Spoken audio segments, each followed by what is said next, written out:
that it is the minority who can move the needle. So you just have to be strategic about where you become that minority.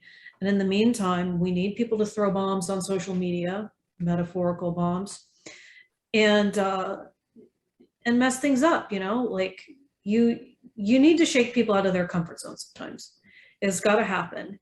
And you need to egg on the GOP when they say that they want to abolish the FBI, and you need to remind them of that shit when a month or two later they kind of cool down and they're like, oh, I was just being emotional, I was on my period, I'm like, well, stay on your period. Yes, yeah. Stay on your period. I hope rag. you have the worst PMS for the rest of your political life. Like, you should be pissed off. What is up, everybody? My name is Kyle Matovcik. I am the host of the In Liberty and Health podcast, where we talk all things liberty, health and wellness, and beyond. My hope is to encourage and spread the message of liberty and physical and mental well-being. I hope you enjoy all the topics we talk about with our guests. We're on all major streaming platforms, so please sit back, relax, and enjoy. Man, I'm doing as good as anyone can do getting buried by his 13-year-old son on leg day. I'm not going to apologize for not being on this podcast because I got to go see Metallica. So if that's a problem, kiss my ass. Okay? Yeah. All right. All right, This everybody. meeting is being recorded. Whoa. We came to destroy Zionists and neocons today, and by golly, did I assemble a fucking panel to do it. I am very, very excited for today's show. The first one I did really well for both conversations, and I'm sure this one will be absolutely no different. So real quick, we'll go around and everybody can give a brief introduction to their thoughts on the Republican Party, and we'll kind of dive into some content here. The main reason why I brought Shane on is because I feel like he has a little bit more of a background and context to this whole situation. So Shane, go ahead, kind of give yourself a introduction with the Republican Party and where you're at now. Hey everybody, I'm Shane Hazel. I loved the Republican Party so much I left it after running for U.S. Congress in 2018. Was a libertarian, was trying to do some things and saw behind the scenes and couldn't get out of there fast enough. So been around, done some things, ran for Congress and Senate, and now governor and all that fun stuff. So yeah, trying to move needles a little bit and at least win people to the irate minority. Mm-hmm. Nice. Angela, you were on the last one, so feel free to give whatever introduction you feel necessary. Sure. So I am the chair of the National Libertarian Party. I am here to advocate for the LP, clown nose or not. We're going to talk about why I think it is the best path forward for people who are genuinely passionate about liberty. Nice. And Reed, kind of same nod to you. You kind of had a interesting path because you had worked on Tulsi Gabbard's campaign, and then obviously you and I talk about strategy stuff all the time and how ridiculous some of the boomer cons and conservatives are. So go ahead, whatever you feel is necessary to add to the conversation. Yeah, I mean, I was a Republican forever, and then I voted for Tulsi Gabbard as a Democrat, and like all the time in the Republican Party, realized what a clown show it was, and then the very short stint, 2 minutes as a Democrat just to vote for Tulsi and then re-register as an independent on the way out of the polls.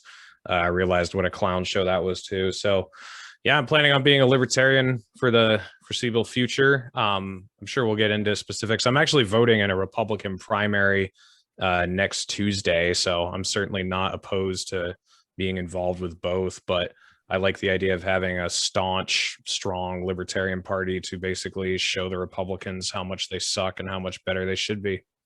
No, I absolutely love that, and I agree 100%. And to give a little bit of my bias as well is that I am a little bit more biased towards the LP. And some days I feel a little less so. Some days I feel a little bit more so. Today, I'm definitely feeling more so biased towards my fellow libertarians here. So I guess I also want to start off with giving perhaps the devil its due. So as we see the MAGA populist right kind of coming to rise, there's a lot of good stuff and a lot of common ground that they have with us. And especially after we saw this real creepy speech that Biden gave with this odd red backdrop, he made it very, very clear that he has a severe disdain for what's probably a third of the population who shares a lot of common ground with us. And I think it was Justin O'Donnell who said that the fact that it wasn't libertarians who were called out in that speech means that we're not going hard enough. Or it might have been you, Reed. I know it was somebody from New Hampshire, if I remember correctly. But I'm not on Twitter. I don't know what you're talking about. So it would have been LP New Hampshire or Justin O'Donnell. Yeah, it was someone along those lines. So Shane, perhaps you could speak to this as well, because you're down in Georgia with somebody who a lot of libertarians like, Marjorie Taylor Greene, but we're going to criticize her a little bit in this because I have a clip that I wanted to share with you guys. So I guess real quick, Shane, give the devil its due in wherever you see fit in your mind. For MTG down here, yeah, I'll do that. I think there's a pretty interesting distinction these days between the GOP and MAGA, which is kind of, you know, I think they're splitting, right? And it's a lot of what I think is just youth and, you know, this American indoctrinated patriotism, which, you know, I come from that.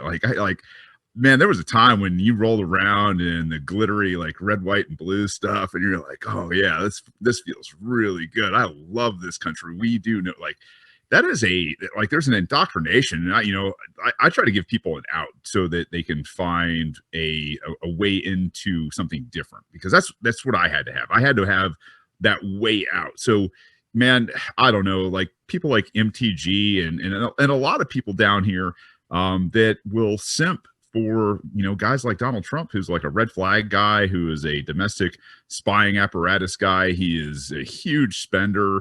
You know, he had a better foreign policy than, you know, the people, you know, the tyrants and mass, you know, serial killers before him. But like the GOP is really kind of just neutered itself in terms of being able to stand up and be like, hey, you know, we're for the little guy. We are for your rights. We're for, you know, and not just some of the rights, like all of your rights. Like, especially now that, you know, the MAGA crowd has put guns on the chopping block and made concessions for, you know, red flag laws.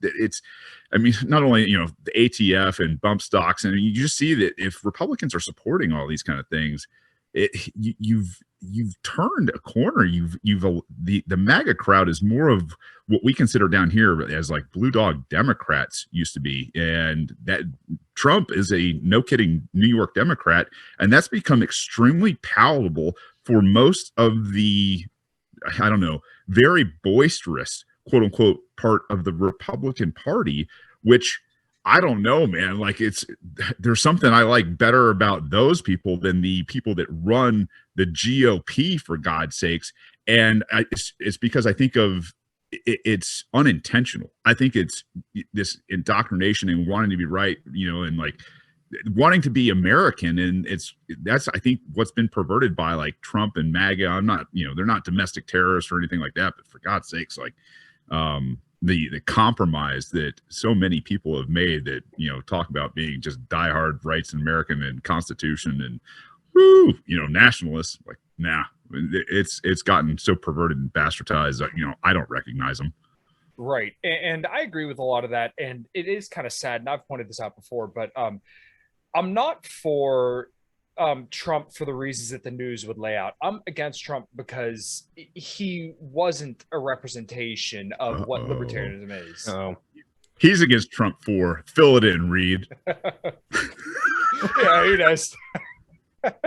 You're back. You froze. Oh, We no. lost you. The Mossad got you there for a You second. literally no said, way. I'm against Trump for, and then it went. Oh, of course. I normally connect my internet to my phone. Oh, man. How fucking terrible. But basically, I don't like Trump because people feel like they're getting libertarianism brought to them on a silver platter, but then you get bailouts, you get more drone strikes, you get all this awfulness bagged in this kind of freedom-esque, and it's really taking advantage of people who think they're doing the right thing and think they're supporting the right thing. But once again, you see behind the curtain, if you just look at things objectively, not just through this rosy-eyed lens of, oh, I love Trump, you kind of see that you're not getting what's being sold to you. Yeah. So, Angela, anything to add there, and where you feel like you can give the devil its due when it comes to the MAGA populist right? I mean, that was sort of, you know, in 2016, that was the thing that we were all, as a libertarian, you know, you're watching it and man, there's like, I don't even know how to break this down because I'm reeing on the inside. I'm screaming at the sun. So we're watching the whole thing go down from a libertarian perspective, right? We see Gary Johnson numbers go up, and I'm like, Gary Johnson wasn't that impressive, but his numbers are impressive for someone who wasn't very impressive. Not bad, not bad. And we're all thinking Hillary Clinton's going to win because that's just the way that it works, and that sucks. And then I get home from work and I just like laughing hysterically because I was like, I can't watch the news. I can't watch Hillary Clinton, with her kill list and whatnot, become the next president. And then we're just laughing hysterically as like the world's greatest internet troll becomes our president. And then we're all thinking like, maybe it won't be that bad. Okay. So like, I don't agree with him on the border wall. I don't know about some of the foreign policy stuff he's saying, but some of it's pretty fire, saying he's going to bring the troops home, ending wars, audit the Fed.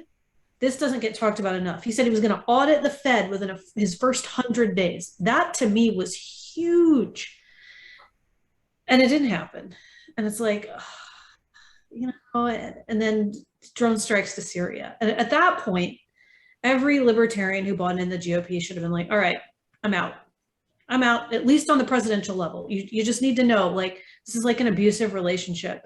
And your boyfriend or your girlfriend, I don't know, everybody's, got a different term for what they are now, beating the crap out of you every week. And you're like, he can change, she can change, Z can change. Z is not going to change. Z is going to keep beating the crap out of you. And that was the vibe that I got from Donald Trump kind of the whole time. And I see people like Marjorie Taylor Greene and a lot of other MAGA Republicans. They say a lot of things that I really like, but then when I kind of dig a little bit deeper, there's no ideological base. There's no ideological cohesion. And it's like, when you really boil it down to what their values are, it's flag, eagle, America. Those are not policy positions. Those are like, GIFs and memes that we look up on the internet. And that's the sort of stuff that really frustrates me, is because I can't point to ideological consistency. Okay, so no war over here, great. And then it's like, oh, but Taiwan, or oh, China. And I'm like, no, I don't understand where you're coming from. It's schizophrenic. It's schizophrenic to me. Reed, same question to you. Any thoughts? About MAGA still, or? Yeah. I think it's actually been more detrimental than helpful. Like, I know a lot of people have said that they think MAGA has made the Republicans more anti-war. I think MAGA has made the Republicans think that they're anti-war while not really evolving a lot on the issue. They've just switched their targets. So maybe some of them are over most of the terror war, unless it's Iran, but like Angela said, they're ready to go to war for Taiwan. And they were ready to go to war with Iran 2 years ago. No one's going to convince me any different of that. Like, the only reason we didn't go to war with Iran is because of how the Iranians reacted to the situation. They're worse on economics than they ever used to be. Like, I feel like 10 years ago, the Republicans were way better on economics. It seemed like they actually did want to balance the budget, actually did want to bring spending down. They're completely out to lunch on it now. Like, in 2020, they were arguing over who could get the biggest stimulus bill passed, and, who was the coolest by how much money was in their bill or whatever. Maybe they've gotten a little bit better on the cops. Maybe I'm not convinced it's a systemic change yet. I'm not, but a little bit here and there. They're better on drugs than, well, they were, but then Trump just did the speech about how we're going to execute drug dealers. So I don't know. I'm not convinced that this has been an improvement. Like, I think, Republicans that I know personally are more open to libertarian ideas than they have been in the past. So Republican New Hampshire people who know me and listen to my show, like, they're very open to the message. But as far as like the MAGA movement, like, not saying every person in that movement is that way, but like the core tenets of that movement, I don't think are an improvement from where we've been. They're just a kind of a bait and switch and move us on to different targets with all the same issues. All right, guys. I'm absolutely thrilled with the show's new sponsor. I am now sponsored and have an affiliate through LMNT electrolytes. I've used these electrolytes for years. Back when I used to do a lot of fasting, in fact, I used to drink sometimes I want to say up to 7 a day, 7 little packets. So the packets are full of all the electrolytes that you need to perform and hydrate yourself properly. You need sodium for pretty much every single function in your body, despite what a lot of people may tell you.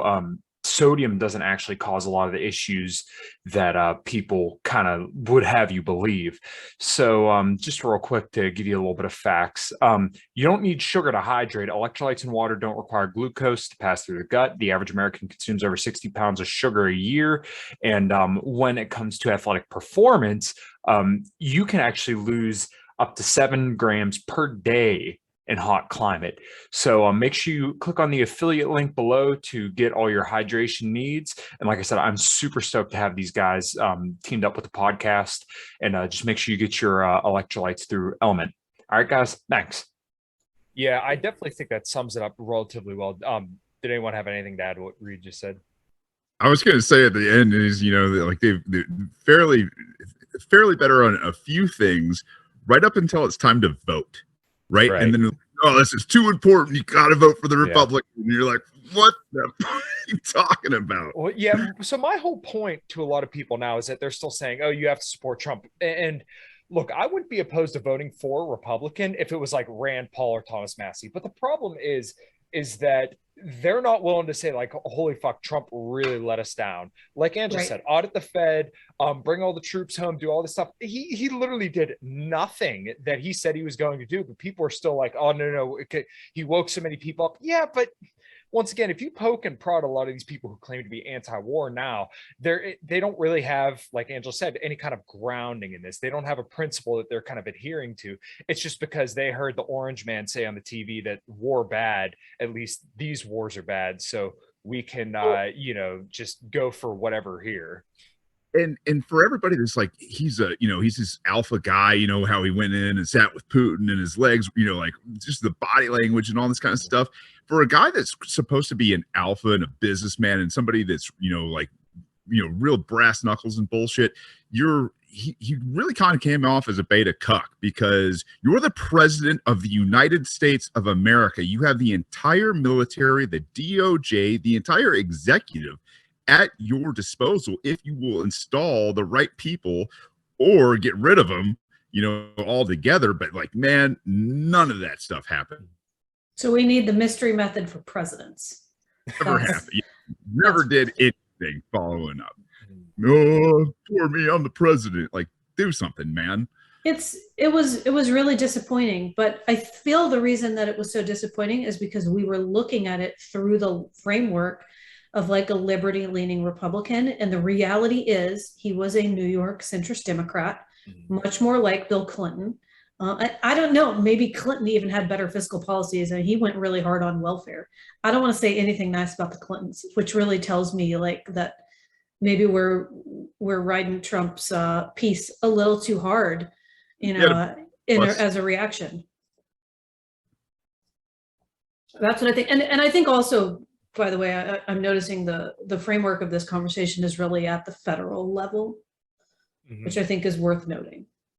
Yeah. And we've also talked about DeSantis a little bit on the last episode, but I kind of want to get you guys' thoughts on that. And then I have a couple of bookmarked tweets and clips I want to pull up to kind of pull the wool off of people's eyes when it comes to the MAGA Republicans and being anti-war, at least, anti-war with China and some of the other stuff there. So DeSantis, I get why people like him, because he's really good at beating back the media and playing the left's game better than they can play it against him. But I think a lot of people are kind of making a similar mistake to Trump, where they're looking past all the authoritarianism and just seeing the good stuff, where you should really look at it in its full context. Like, okay, he's good as governor, but what does he look like as president? So I actually want to throw this one off to Reed first, because I think he's put this beautifully many, many times. Yeah, well, I don't think Ron DeSantis is actually anti-establishment. I think that he waits until it's politically advantageous to make moves. So Rand Paul was against the COVID tyranny from the beginning, and he was a villain for like a whole year, basically. And then DeSantis didn't really come out strong against COVID until like almost 2021. I think it was I realized he like overturned some of the stuff he had initially signed in Florida, but it didn't become like a strong opposition leader against everything until a few months later. And that aside, everything when it comes to the the Oval Office or the executive branch, he'd be absolutely awful on. And we know that because he was in Congress for, 8 years? I think it was 2010 to 2018. And not did he just vote for really bad stuff, he wrote a lot of really awful bills. I've written a Substack piece about this. It's called DeSantis, the Rights Obama. And I linked his voting history in the House when he was in there. And it's all the bills that he sponsored. And they're like bills to go after terrorists around the world, bills to make Jerusalem the capital of Israel, and like all this shit. Like, it's awful. And, I think he's very similar to Obama. He was kind of good on one really important issue, just like Obama was. Obama was kind of good on the Iraq War, which was a really important issue. But if you opened up Obama's record, even at the time, you could tell that he wasn't going to be a staunch anti-war or civil liberties advocate. The exact same is true of DeSantis, but I think DeSantis's record is worse than Obama's was when he was still in the Senate. Like, we don't want to be anywhere near this guy. We don't want him anywhere near the White House. And I think, no matter who we get, they're going to suck, right? If we get Biden again, he's going to suck. If they run some other Democrat, it's going to suck. If it's Trump, it's going to suck. If it's DeSantis, it's going to suck. So I get that no matter who we get, you get John McCain, as I think Tom Woods says that. But DeSantis will make people believe in the empire again, which is the dangerous thing. Like, right now, people don't believe in the empire with Joe Biden as president, with the pullout from Afghanistan that had really bad optics, the obvious incompetency coming from the Oval Office. No one thinks like, we got this. Let's go take on Iran right now. It's kind of like, maybe we should kind of reassess some of this. We're not doing well economically. If you get DeSantis in there, with his brash military experience and, his charisma and everything, I think he's going to reinstill that belief that America is the top dog and that we need to show the world we mean business. And I think that'll be really bad. So I would actually prefer Trump to DeSantis as president, because Trump, first of all, is more of a disaster. He can't keep things together.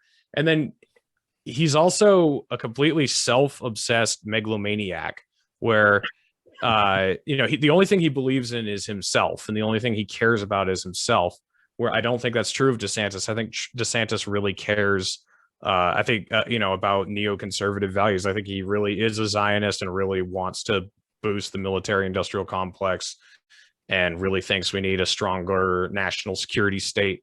I think he really sincerely believes all those things and he'll do what he can to do those things. Where Trump, I think, there's more potential for him to be hijacked against those things because he only cares about himself. So if you we saw this after he left office at the end of 2020, Netanyahu congratulated Biden for winning the race. And then this article came out several months ago where Trump was saying like, oh yeah, fuck Israel. I hated those guys. Like, they never did it.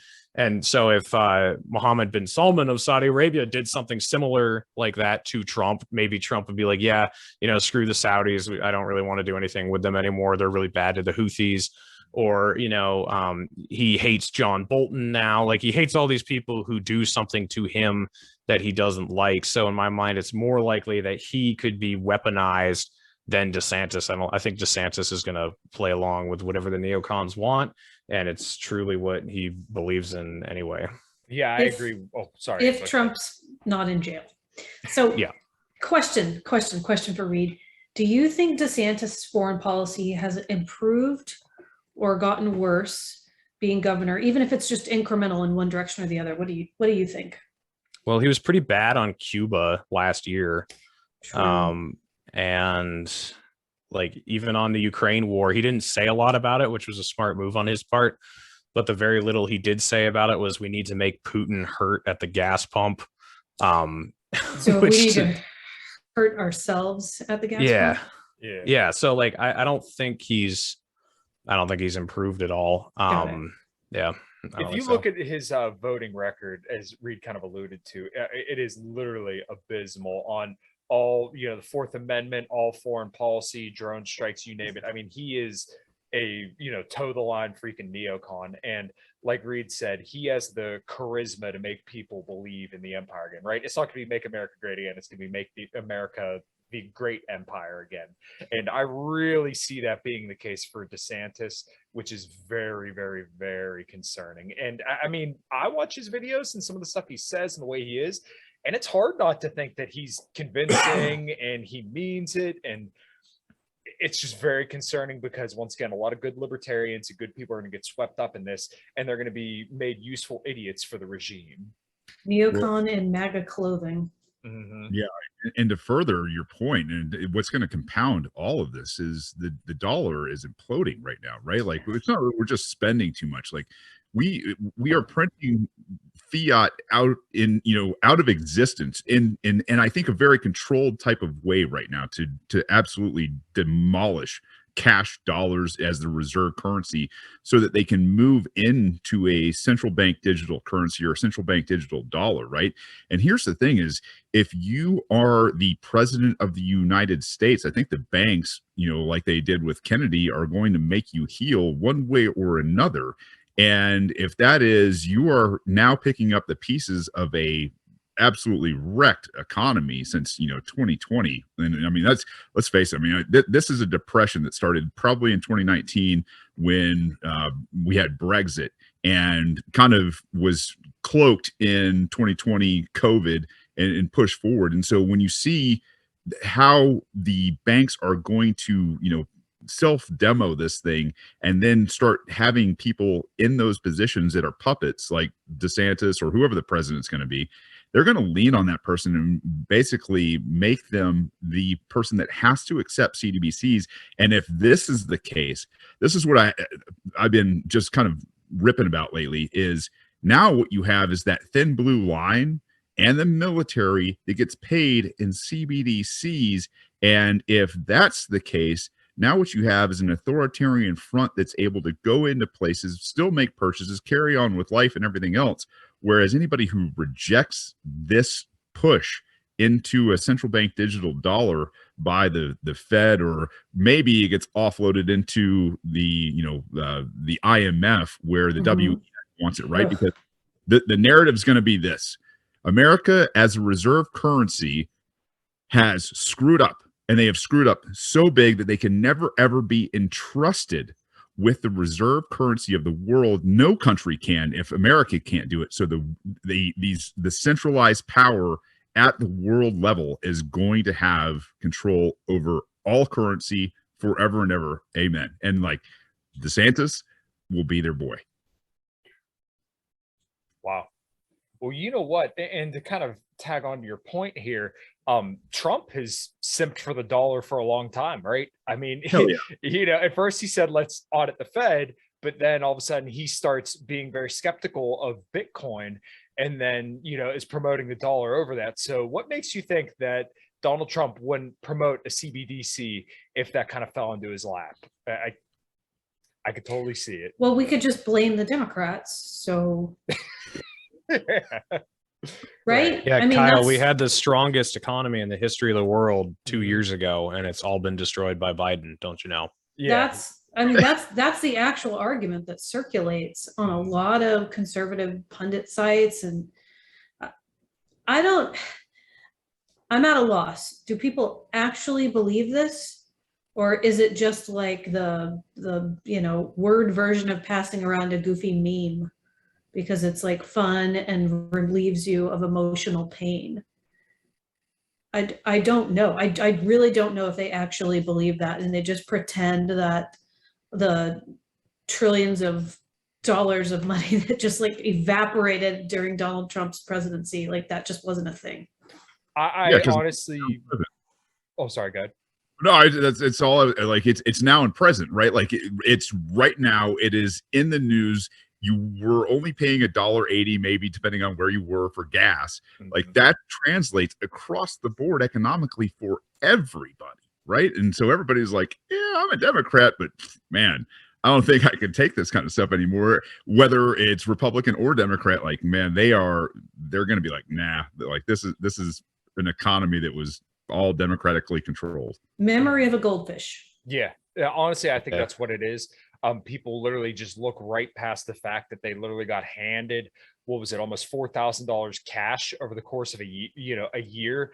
And then now all of a sudden the prices go up. And I think Reed and I had a conversation about this forever ago, but it was literally almost like Donald Trump was set up to be the fall guy in the situation, and he skirted out right in the nick of time. Yeah. And then he caught none of the blame, and all of it should be on him.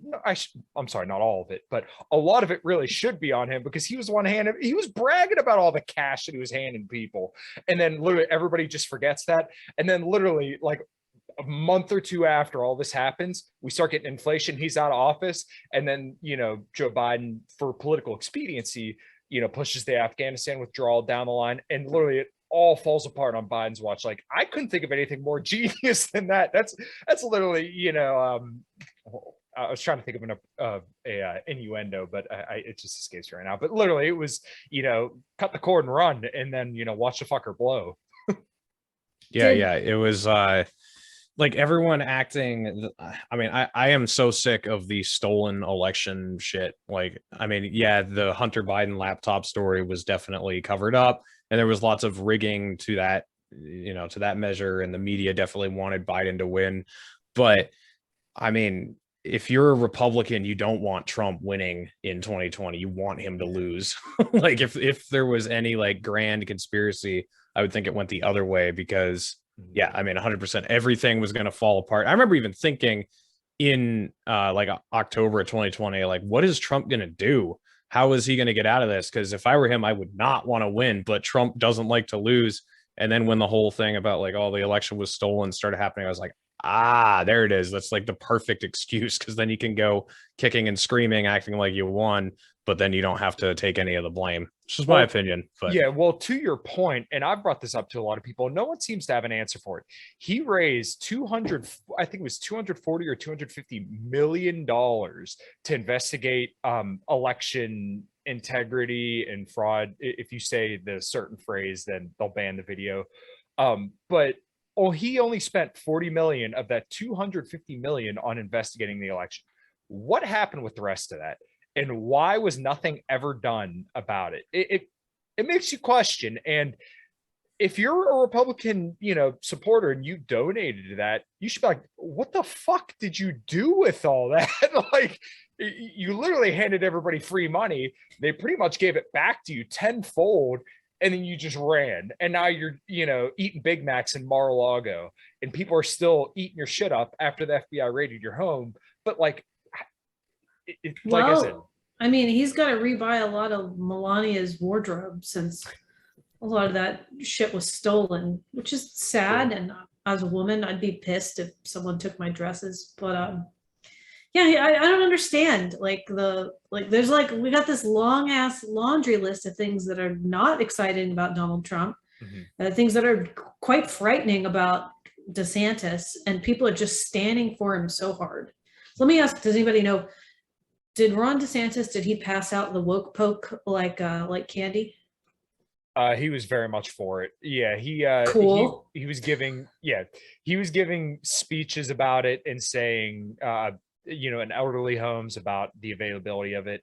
And lovely. To his credit, though, when it came to children, he was firmly against that, and obviously he was against mandates, but still kind of concerning nonetheless. I don't know if you guys watched the Dave and Styx debate.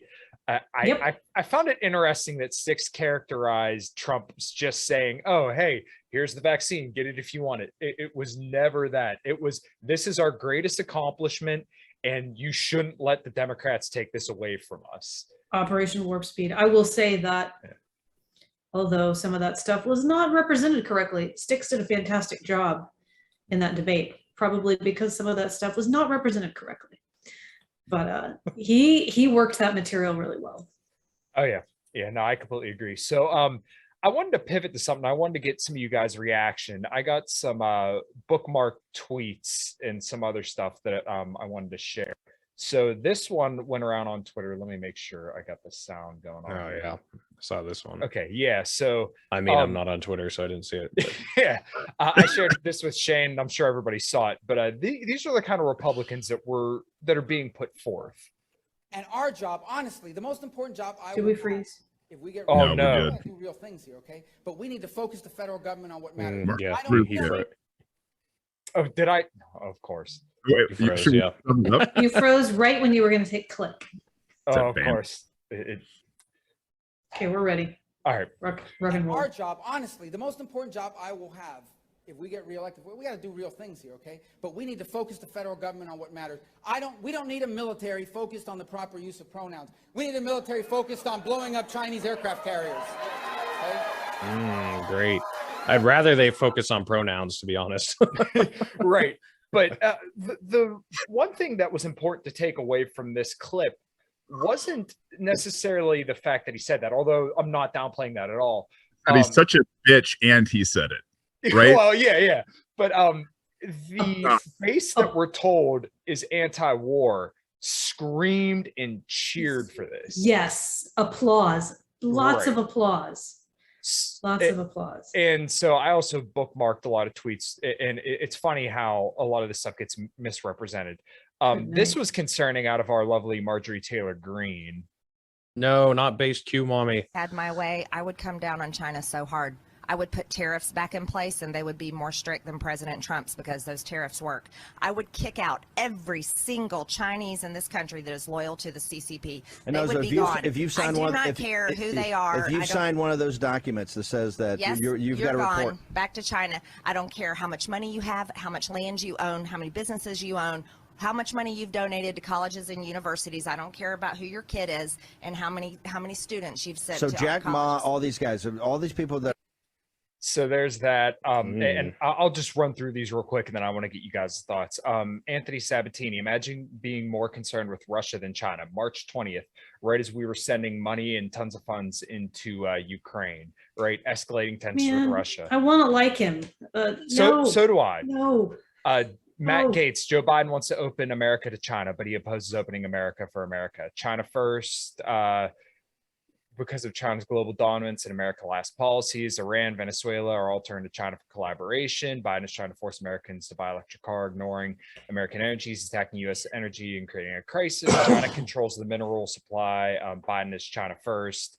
Just a lot of stuff of constant, this kind of narrative that Biden is China first. But if you actually look objectively and you understand his policy with China, he's actually been much more hawkish than Trump. He never repealed the tariffs.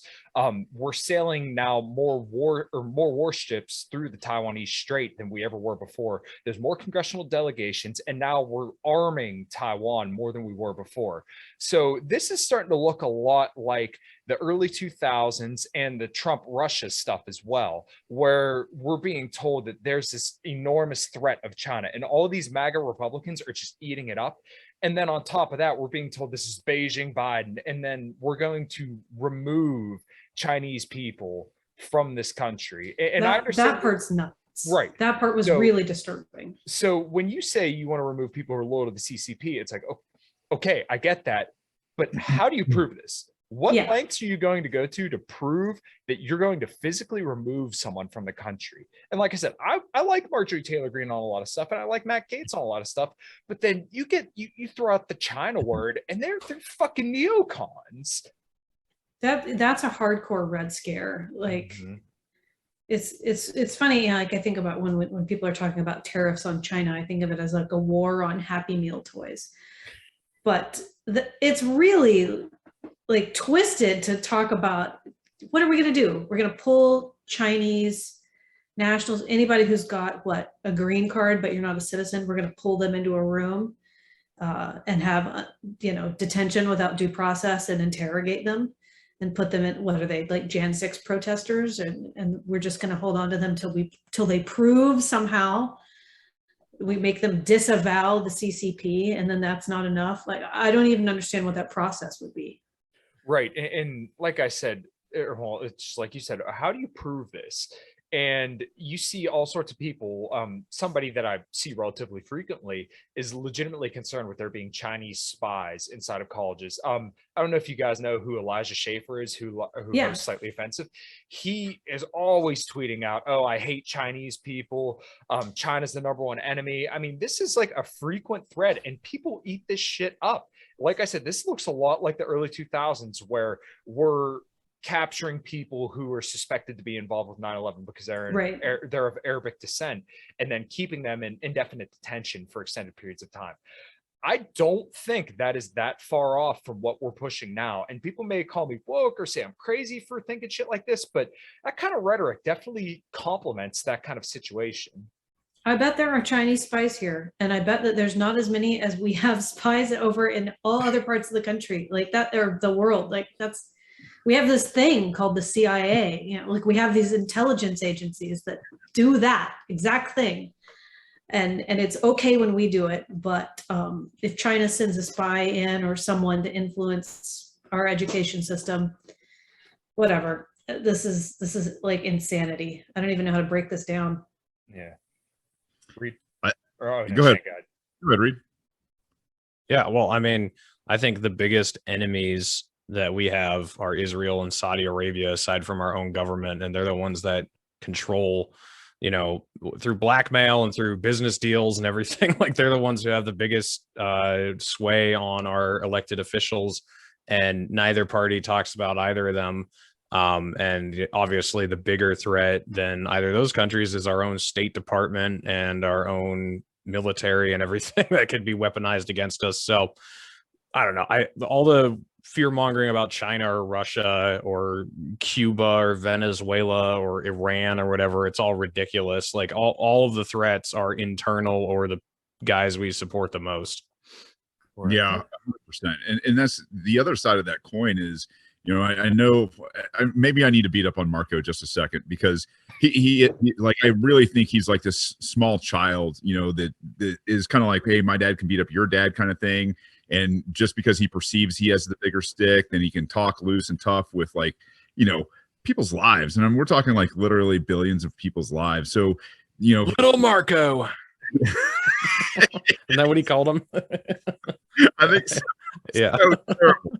And then the other side of that is, you know, Marjorie Taylor Greene is like, I'd be, you know, a billion times tougher, a quadrillion and 100,000. You know how your kids will talk. Well, my kids talk like that, and when they talk about astronomically large numbers, like, I would be a billion times, 100,000 more times more tough than Trump was on tariffs. And you're like, hey, maybe instead of, like, you know, trying to out tariff people, which, you know, is obviously a terrible idea because the consumer pays the tax at the end of the day, is maybe get out of our lives. Let manufacturing and entrepreneurship and everything that we do here in the United States compete. It's not that there's just like this, you know, tiny amount of the pie, Marjorie Taylor Greene. There is a pie that we can grow, and that starts here. Like, if we were doing everything that we could in freedom in Libertyville, instead of, you know, blaming, you know, competition on the lack of more taxes, which is the most asinine idea ever. It's like, man, we blow most of the people out of the water with competition and work ethic, and not, you know, some silly minimum wage or, you know, what.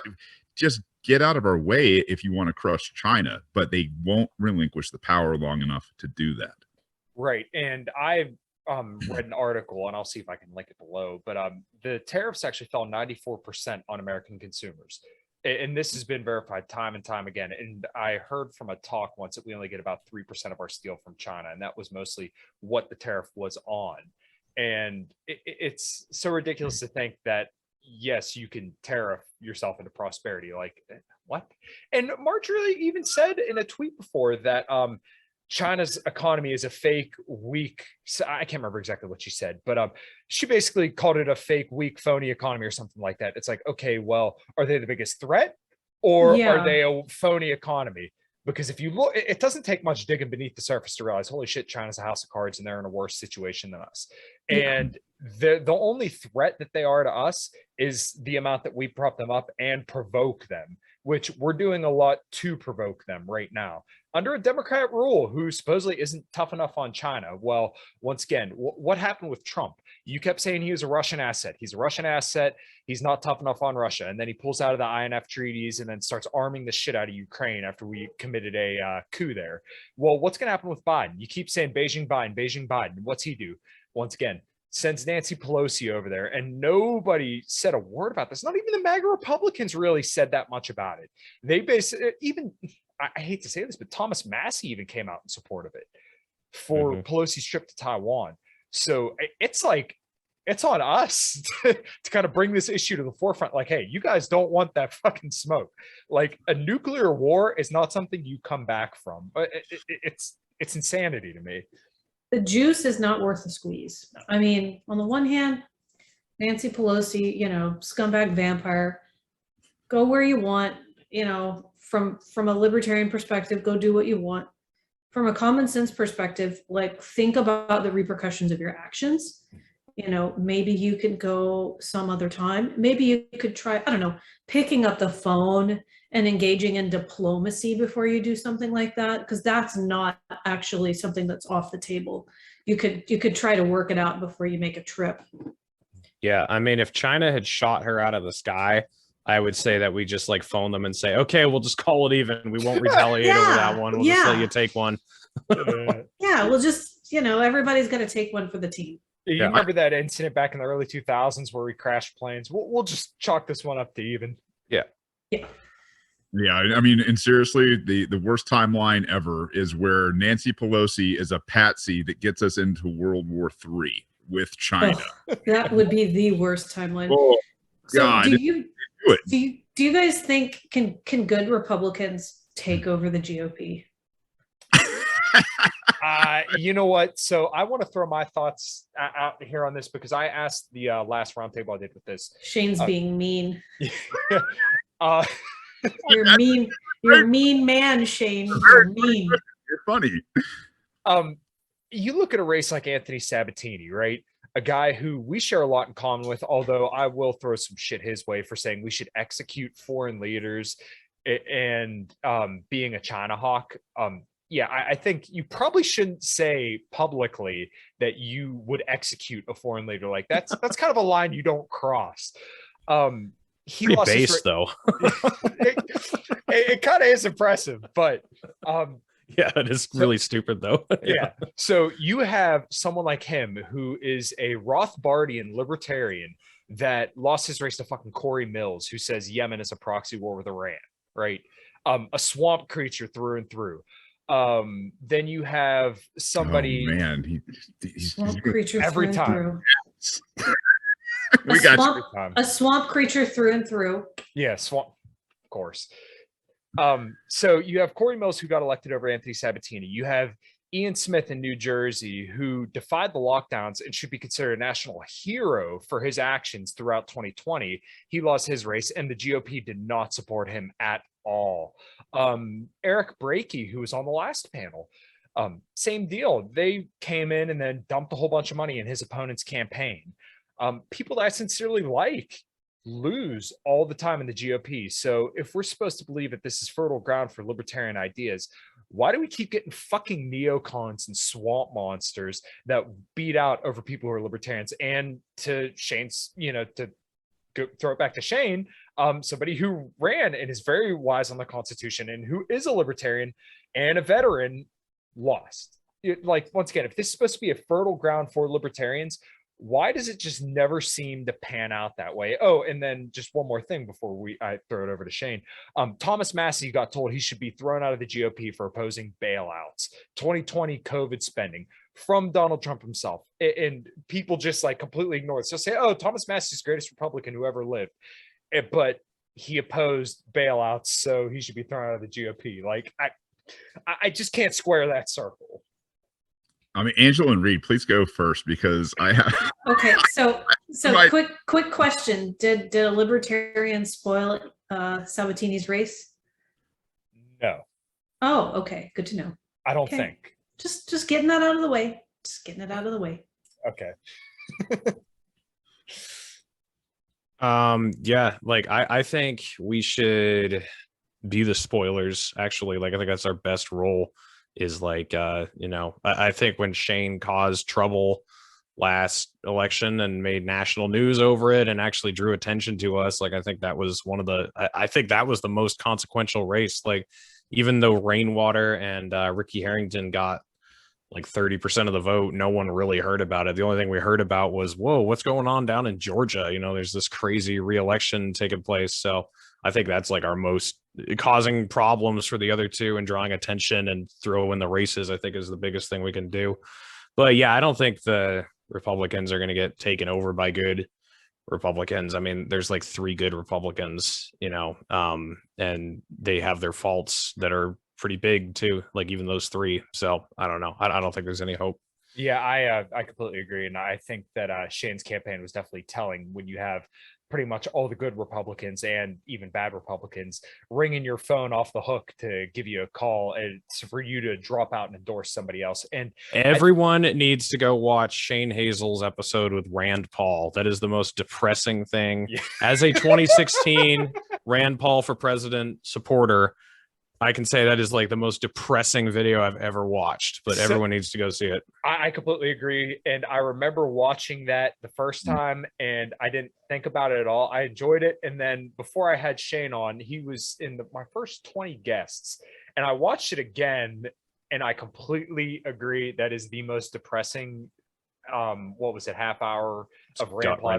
Yeah, it was the most upsetting half hour for Rand Paul I've ever seen in my entire life. And if I were his father, I would have put him over my lap. Oh, that's so sad. That's so sad.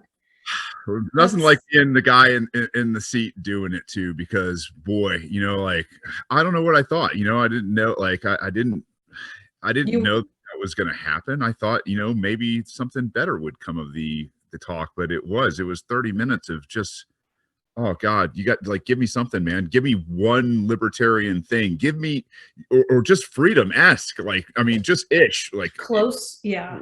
Right. I told the Republican Party in 2018, when they, got together in back rooms and did the dirty and made sure that stuff, was really, just as bad as politics can be. Like, I'm going to bring you to your knees.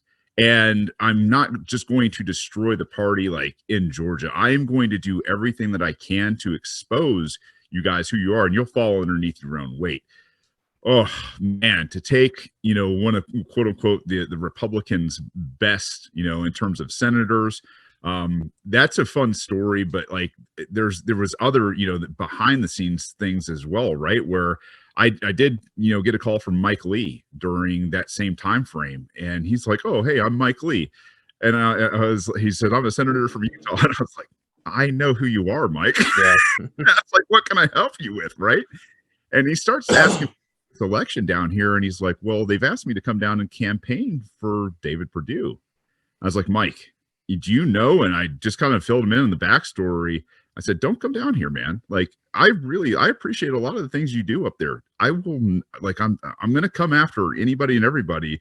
And then maybe go watch Rand. And he never came, right? Like, Mike Lee never came down. That was about it from Rand. And that was the uncoupling of, this state in Georgia. Like, the Republican Party in Georgia is a mess. And I don't know if you guys understand, like, the Republican GOP down here isn't MAGA, isn't Trump, isn't in with the broader GOP even, right? Like, there is something really, really weird going on down here right now.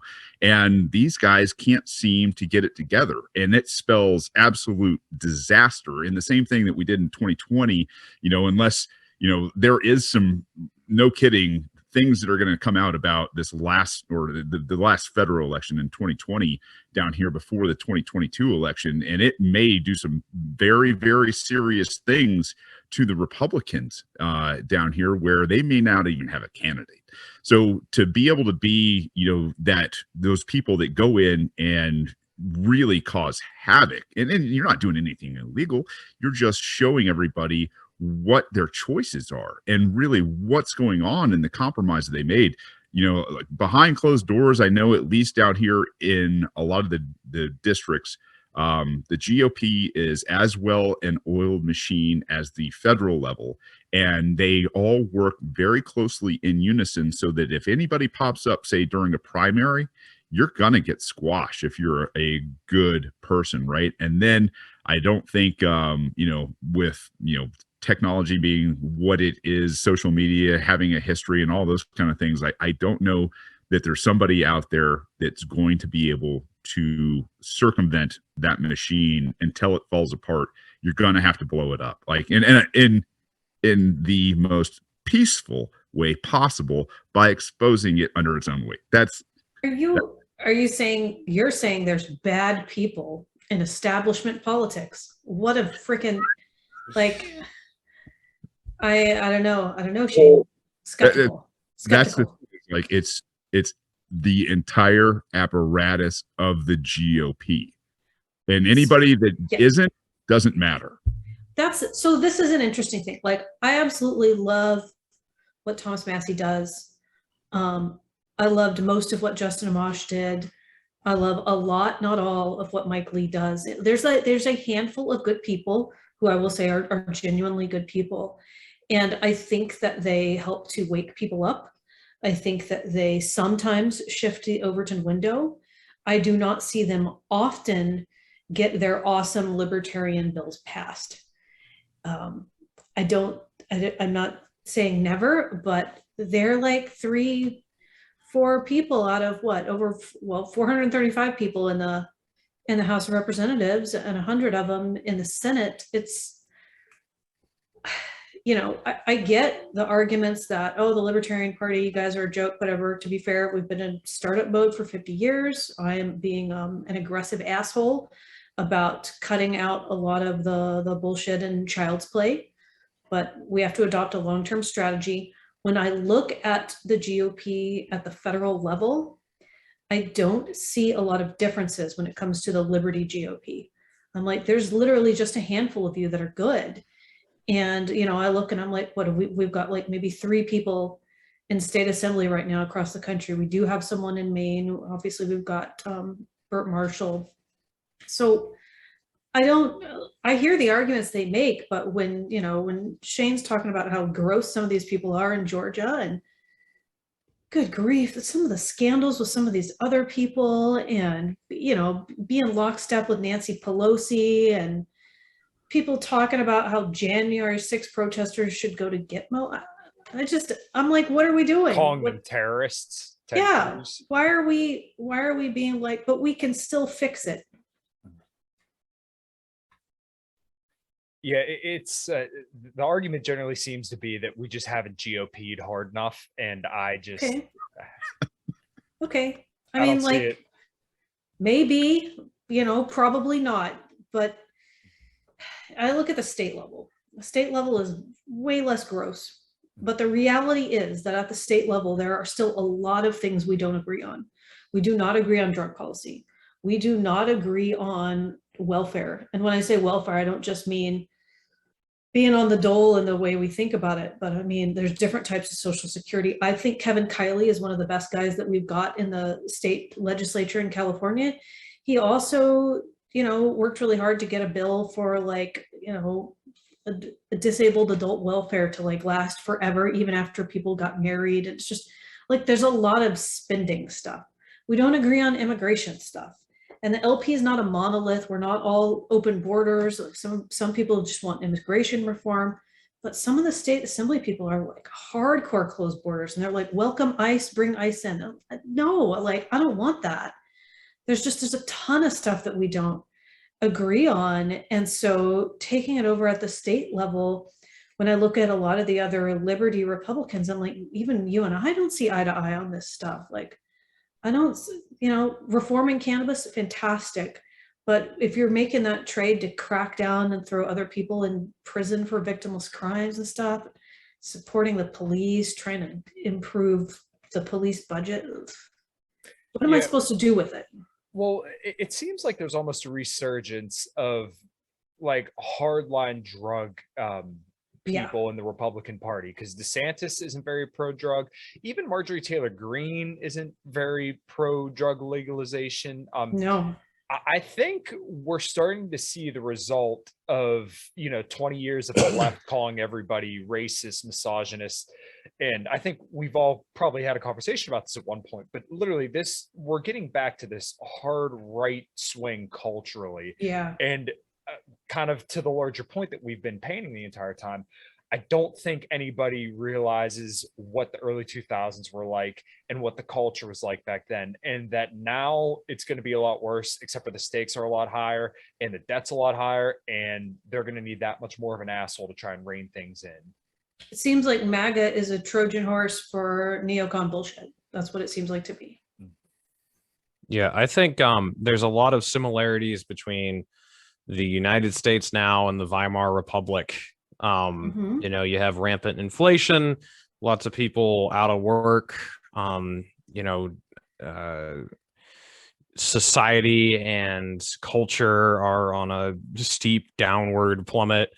And that doesn't lead to good things because people embrace somebody who tells them that things are going to be okay and that he's going to fix them, even if you have to like ignore some other crazy shit he's going to do or whatever. Like historically, that's not been good, but that's what people embrace when there's chaos. So I think, I've been in the Mises Caucus like a year and a half now, because I used to kind of agree more with the strategy of the Articles of Unity people, that we need to find like two people who just agree on like 4 important things and get them in there to try to change things. And I've been convinced that's not the way to do it. The way to do it is because if they get in there, they're not going to be able to do anything anyway, probably. The way to do it is to be like a hardcore messenger and, really change the conversation out there. And I think that's what the Libertarian Party's got to do. I don't really think we can win that much. We can win small races here and there, but we can really like push the Overton window and change the conversation and, change the 3x5 card of acceptable or allowable opinion. Yeah, well, that was kind of why I went hard on some people that some people may like a little bit. But I felt like it was necessary to remind everybody that the people who may platform us occasionally, although they may say they miss mean tweets when they're actual mean tweets, and then all of a sudden they're willing to throw good people under the bus, I just lose a little bit of respect when there's like I said, it seems like they kind of pat us on the back and tell us good boy over here and there, but then when it comes down to brass tacks, they're willing to throw us to the chopping block in order to have Rick Santorum and Corey Mills on their show over and over again. So that's dude. What's going on, guys? We're going to take a quick break from the show to tell you about these show sponsors and the way that you can support me and this podcast. I'm sponsored by Axe and Sledge. Won't really focus in here, but right here in my hand, I have their The Grind, which is essential amino acids and hydration. Feel free to check it out. This is your mom's sweet peach. They have some awesome flavors and awesome names. They also have multivitamins, fat burners, creatine, beta-alanine, all sorts of different supplements to help you get all jacked and tan and help you become a person more full of liberty and health, as this show is about. So if you want to support me and support this podcast, then feel free to go to axandsledge.com and check out all their great supplements there and use code Matovcik10. That's MATOVCIK10 at checkout for a little discount and to let them know I sent you their way. All right, everybody. Thanks. Now back on to the show. Libertarian Party of New Hampshire. I know like we've been in hot water for some shit we've said, but Jesse Kelly and what's his name? Jack Posobiec, you loved us like a few months ago for all the mean stuff we'd say until, we start saying, hey, why do you suck on this? And why are you so bad on this? Like with Jack Posobiec, we went after him for, I forget what it was, something about Trump. Like he was saying like Trump is truly a nationalist who just cares about America first. Look at this speech he made. And we said something along this line like, yeah, great speech, but on a good day it was America fourth. And he got really angry at us. Jesse Kelly blocked us because and he had retweeted us before, and we had agreed with him on stuff he'd said about the FBI, but he was really hardcore railing against the FBI a couple months ago, saying we need to smash it into a million pieces and never put it back together again. And then he sort of backed off and said, well, actually we need some reform. And we were like, come on, Jesse, like, what do you mean reform? Like, you were right before. And then Elon Musk made a tweet, I think it was Elon Musk made a tweet saying we need a kinder GOP that stays out of people's bedrooms. And this was unacceptable to Jesse. So he quote tweeted it saying, like, we've already had a kind GOP. It's time for a mean one. So we went after him like, okay, dude, if you want a mean GOP, you better mean that you want to abolish the FBI. And if you're concerned about bedrooms, how about Epstein's clients list of bedrooms that the FBI memory hold and, pretended they didn't know anything about, and he blocked us. So this is what happens, like, when you really, they'll like pretend to be your friend and they'll let you say stuff and retweet you occasionally or let you on their show or whatever. But at the end of the day, like, who your friends are, because when the midterms come around or it's time to vote, like Shane said, like, they'll be good until it's time to do something. And then they'll just like kick you. Yeah, and let it be known that also Jesse Kelly said we should have a military that's ready to sit on the throne of Chinese skulls. Like that, if that's not some hawkish talk, I do not know what is. I guess to kind of throw it back to you guys then, Reed kind of laid out a pretty good action plan for what I think is necessary. And I didn't necessarily agree with it initially, but you really can't argue with the results of the LPNH over the last couple of years. And like I said, at first I was like, oh, there's no way they should be saying this kind of shit. But then when you see the engagement and the meltdown of the people that we hate, and unfortunately some people that we like, but I think we should kind of keep a close eye on, I think there's something to be said for that. I think, remember last year LPNH made a tweet about child labor, and it like blew up the internet and people came out of the woodwork to condemn them and say like they're the most evil people on planet Earth. Yeah. If they made that same tweet today, it wouldn't even like register. It would just be like, yeah, whatever. So that was like a 10 a year ago. And now it would be a 4 probably, or a 5. The comments though on that, when it was covered in your local media, were overwhelmingly positive. Yeah. Wow. They were people saying, no. When I had a job as a kid, it was good. People weren't talking about coal mines and slave labor. They were talking about paper routes and little part-time jobs that used to be normal for children to have. That landed really well, I thought. Yeah, well, and this was something that I had to learn, I think, from Reed and from Justin when I talked to them, is that the culture area by area is going to be a little bit different. And what may land well in New Hampshire may not land well in Pennsylvania. What may land well in Pennsylvania may not land well in Georgia. So it's definitely something that I think needs to be tempered to the room. Yeah. Well, but it's the internet, so the whole world is your room. Room now, right? So you can't please everyone. It's one of the frustrating things about being a human being. Yeah, and the thing is New Hampshire's, that's earned media, right? Like in a place where you are like strategically blacked out of everything politically. When you're a libertarian or even liberty minded, you're ignored, you're blacked out, you are given extra hurdles and all these other things on top of like you're not going to get the polls, you're not going to get debates, you're not going to get, if you are a libertarian and you are earning media and they are talking about you, you've done something, right? And that's the thing is, if you've done something in truth and in principle on top of that, and you've made people talk and have discussions, and somewhere somebody's light goes on, like when you say things like democracy is gang rape, and somebody goes, you're wildly off base, and you're like, hey, those 2 guys over there are going to rape that girl. That's democracy. Those 2 guys voted 2 to 1, or 2 to 1, and you're like, hey man, but what you've done is you've made this impact. And man, I'll tell you what, I wish there was a lot more libertarians using those 12-pound brains that they have to go out there and take a situation smartly that you've learned over time and craft that and just inject it and see what happens in terms of conversation. There may be some people that don't like you.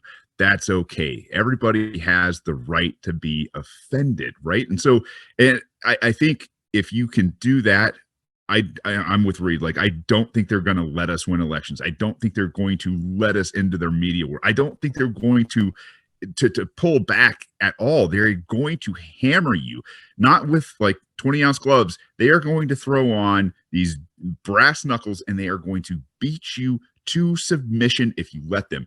Now, if you get back up and you start hitting, that is a completely different strategy than what we've wanted to be liked. It's like wanting to like your abusive spouse, for God's sake. So if you can hit back and hit square and hit hard from a place of truth, man, you've got this world right now, local, state, even international. I mean, all the way up to where things are landing and people will talk about you and you will win people at least to a conversation.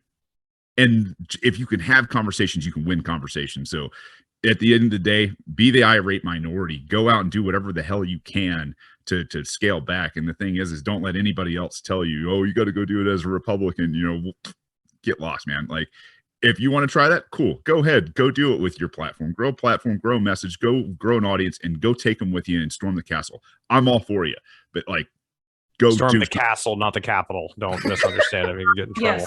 Yes, castle. Yeah. Nice. So, Angela, I guess what would kind of be your vision going forward then? Because I think Reed and Shane both laid theirs out beautifully.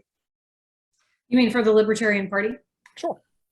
So I'm very focused on winning local elections. I run the national party. We have seen the kind of electoral success that we've had over the past 50 years by doing what we've been doing over and over again with small variations. And I don't believe that's effective. And I think we got to take it on the chin and we got to learn from our losses. I think that local elections are key. If you want to be serious, you've got to stack some political capital, winning ballot initiatives, and trying to go after legislative reform. I'm very interested in adopting basically like insurgency tactics politically. Shane and I have chatted about this a little bit. I think that that's one of the best ways that you can disrupt establishment local politics. And sometimes that means you do not have room to have loyalty to the GOP. It means like you don't have room for it. You can't always trade favors with people. It's got to be grassroots. It's got to be grassroots. And we have an excellent opportunity. The political climate is really ripe for that. That's really what I'm interested in. I'm not personally as interested in spoiler races. We're not a monolith. Everybody's going to have a different strategy. What I'm really interested in is becoming the minor party in areas where the GOP or the Dems have just totally abandoned it and given up. States like Hawaii, Wyoming, Vermont, at a smaller level in LA County, I will tell you that the GOP is a joke. It's an absolute joke. They have meetings. They're no different than the LP. They are a social club, which is, that's what everybody accuses us of. So I love to point out, like, oh, look, the second largest city in the country, same shit. So we are ripe to become a minor party in those areas and really force change that way. Because, and I know that this is probably something Eric Brakey agrees with me on, that it is the minority who can move the needle. So you just have to be strategic about where you become that minority. And in the meantime, we need people to throw bombs on social media, metaphorical bombs, and mess things up, like you need to shake people out of their comfort zone sometimes. It's got to happen.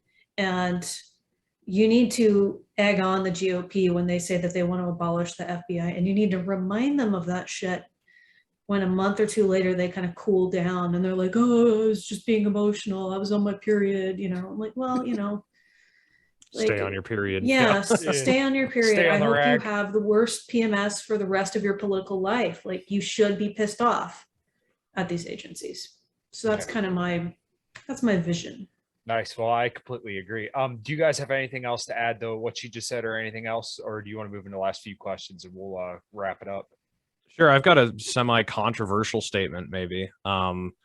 and I know a lot of people disagree with this. I love Ron Paul, nothing but respect for him. Met him 3 times, had him on my show once. I think he did amazing stuff for the liberty movement. I don't think we should idolize him, and because I don't think Ron Paul is the future. I think like a mix of Trump and Ron Paul is the future. Like, I mean, in this day and age, after Donald Trump has become president, and you've had January 6th, and you've had lockdowns, and you've had everything we've had over the last couple of years, I think Ron is kind of old fashioned, you know, and I think, I don't know, like I think Ron was more principled than Justin Amash a little bit, but not a lot. You know, Justin Amash is pretty good. And I think we've created this like godlike image of Ron in our minds, so that even when we see Justin Amash, who's almost the exact same thing, like 98% or something,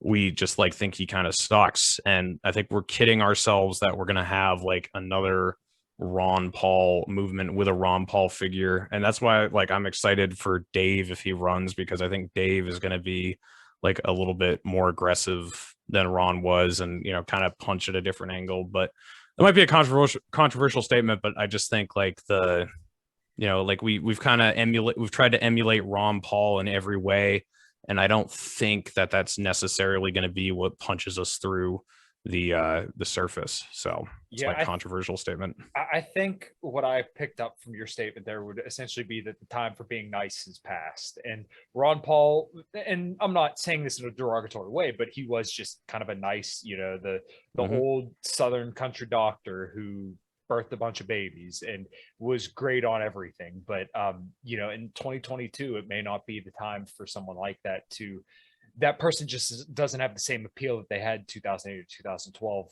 after, you know, the reign of Donald Trump. And now you have a walking corpse in the White House. You have people like Ron DeSantis that have the appeal because they're not afraid to punch. Right.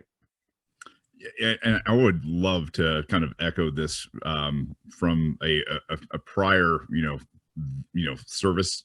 You're in a war. And I don't think people realize how much war is done before you go kinetic, right? Like there's so much in terms of economic and you know, philosophical or psychological warfare that happens. And I don't think people realize just how far down the road we are to that right now. When you are at war, you don't pull punches, especially when you're punching from a righteous position. You hit these people with absolutely everything you can while trying to stay within, you know, what we consider the non-aggression principle, right? Is like we can sit here and shame these people and ridicule them, and that's really, you know, a place of example for people who want to be more of a free market people anyway, right? Is like if you want to stop something in a free market, what you have at your disposal is ridicule from a righteous position and righteous principle, and that's where I think our greatest strength is.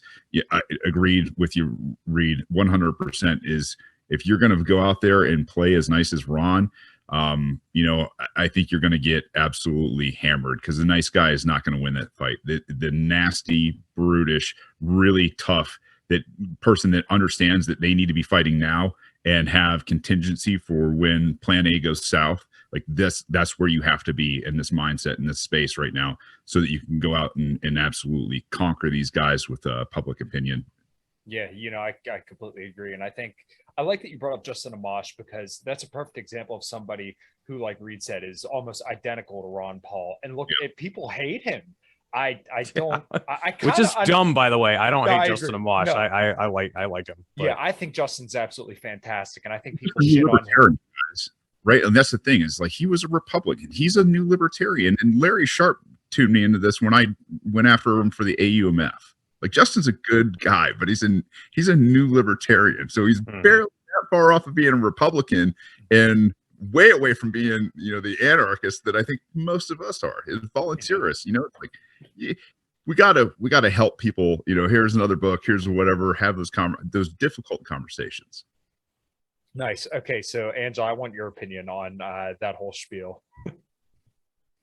Bunch of things I'm not going to say on this podcast. I want to be like Ron Paul. I want to be like that.